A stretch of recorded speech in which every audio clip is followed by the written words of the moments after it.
مساء الهنا والسعادة على الناس اللي سكرها زيادة، لسه بقى بيضحك عليكي وبتجيبي الحلويات من أفخم الأماكن غالية جدا جدا، وبتقولي الحلويات دي بالفستق.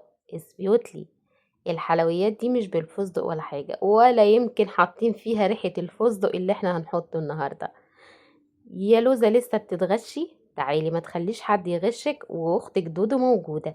تعالوا نسمي الله ونصلي على رسول الله عليه الصلاة والسلام، ونعمل احلى شوية فستق. انما ايه حاجة كده ما اقولكوش.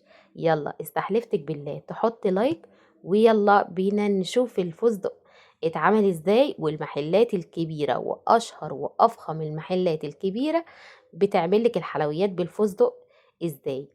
هاتي معايا بقى اي كمية من السوداني، اي كمية، نص كوباية، كوباية، ربع كيلو، نص كيلو، اللي انتي حباه. السوداني ده ني، ما تجيبوهوش متحمص. تمام. هاتي لون اخضر غذائي من عند العطار او من السوبر ماركت او من الهايبر الكبيرة، وابتدي ضيفي حبة بحبة زي ما انتي شايفة. البسي حاجة في ايدك، كيس او جوانتي زي ما انا عاملة كده، وادمجي كويس جدا اللون مع السوداني بالشكل ده. طريقة سهلة وبسيطة، مش هتتخيليها حقيقي. لو عندك المكونات هتقومي حالا تنفذيها. بضيف اللون حبة بحبة، وبدمج بالطريقة اللي انت شايفاها دي. يعني مش تحطي كمية كبيرة من اللون وترجعي تدمجي، لا، بحط حبة صغيرين وادمج كويس جدا واقلب وادعك كويس جدا كأني ببث كده دقيق ولا اي حاجة. والاقي اللون لسه ما ظبطش، بضيف تاني من اللون وادمج كويس جدا. استحلفتك بالله تحطي لايك وتعملي شير، وكمان لو لسه ما اشتركتيش معايا في القناة اشتركي وفعلي زر الجرس عشان يوصلك مني كل جديد.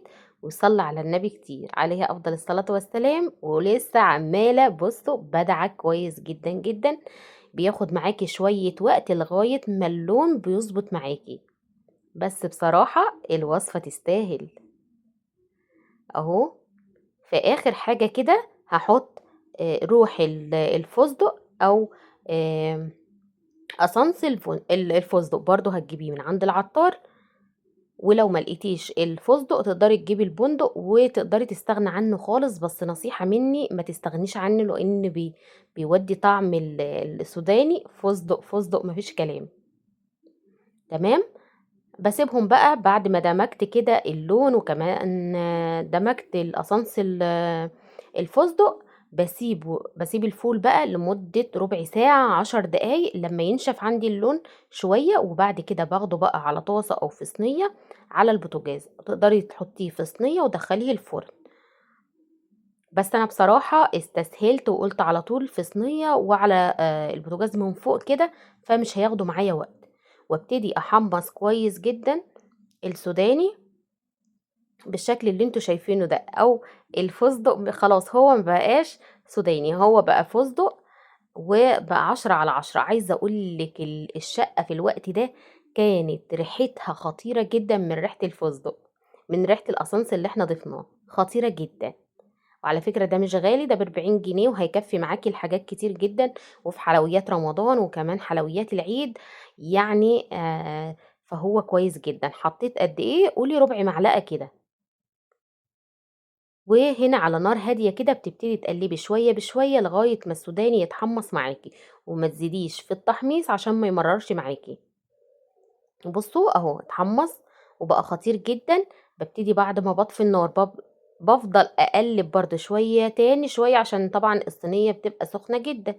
فبفضل برضو اقلب شوية بعد ما بطفي النار، واسيبه لما يبرد تماما تماما، واخده على الكبة بالشكل اللي انتوا شايفينه ده. الكبة مش المطحنة، لو المطحنة هتطحنه معاكي وهتعملهولك بيستاشيو، فانا عايزاه مكسرات، انا عايزاه هزين بيه، فانا عايزاه الجرشة اللي انتوا شايفينها دي، فهاخده في الكبة. ما عندكيش كبة تقدري تحطيه في كيس وبايدي الهون وتبتدي تدق عليه، وهيبقى معاكي زي الفل. ما توقفيش نفسك على حاجة وجربيه، وانا واثقة ومتأكدة ان انت هتدعيلي عليه. وناس كتير جدا عملته، واللي عمل بالسبانخ واللي عمل بالبسلة، بس بصراحة اللي بالسوداني كان تحفة جدا. وربنا يحسن ما بين ايديكم، جربوه وبألف هنا وشفا في كل الحلويات.